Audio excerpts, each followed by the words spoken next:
করলে এই কাজগুলো খুবই অপ্রিয় কাজ, ভালো হওয়া যায় না। এই কাজগুলো করলে আপনাদের হয়ে যাবো খুবই পছাই হলো এতে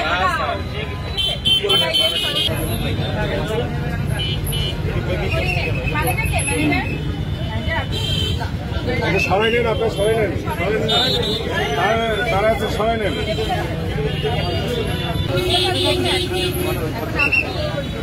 ভেতরে কতটুকু জায়গা নিয়েছে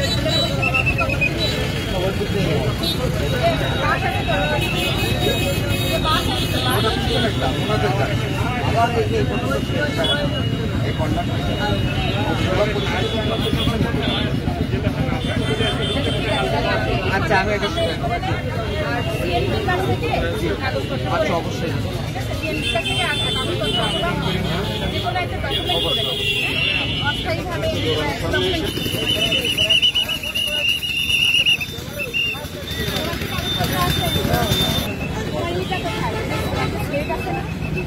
সাদা একটা স্লেট আছে না, সাদা বোর্ড আছে, খুব বেশি না, 150 টাকা নিবে, 200 টাকা নিবে।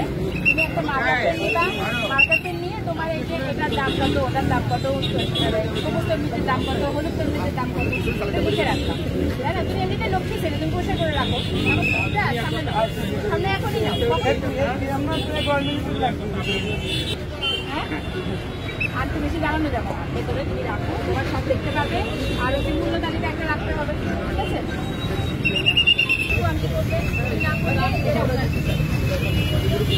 তোমাদের এগুলো করতে তো আমারও কষ্ট হয়, তাই না? তাহলে তোমরা রাস্তা না থাকুক, সব খাবারের দোকান বসে যাবে,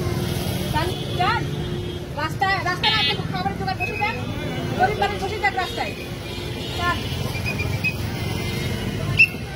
এই রাস্তার চারপাশে দোকান করে আছে, তাদের কিছু সতর্ক করা হলো তাদেরকে, এবং এরপরে এবং বর্ধিত যে অংশটুকু সেগুলা আমরা খুলে নিতে বলেছি, যাতে কোনো ধরনের যানজট এবং অ্যাক্সিডেন্ট না হয়।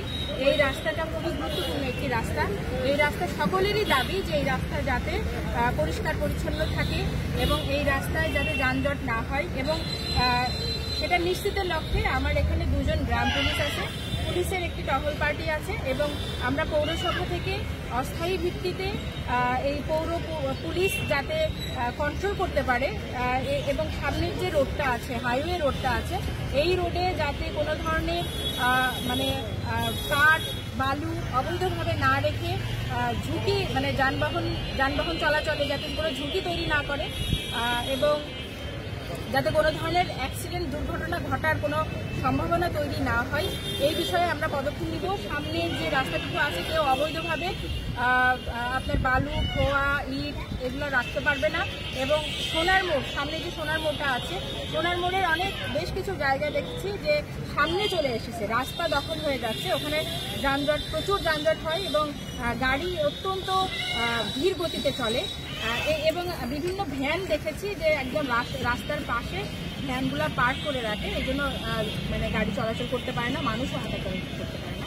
এই জন্য আজকে আমরা উপজেলা প্রশাসনের পক্ষ থেকে সকলকে সতর্ক করলাম, এবং এরপরে যদি করে তাহলে এদেরকে আইনগত ব্যবস্থা নেওয়া।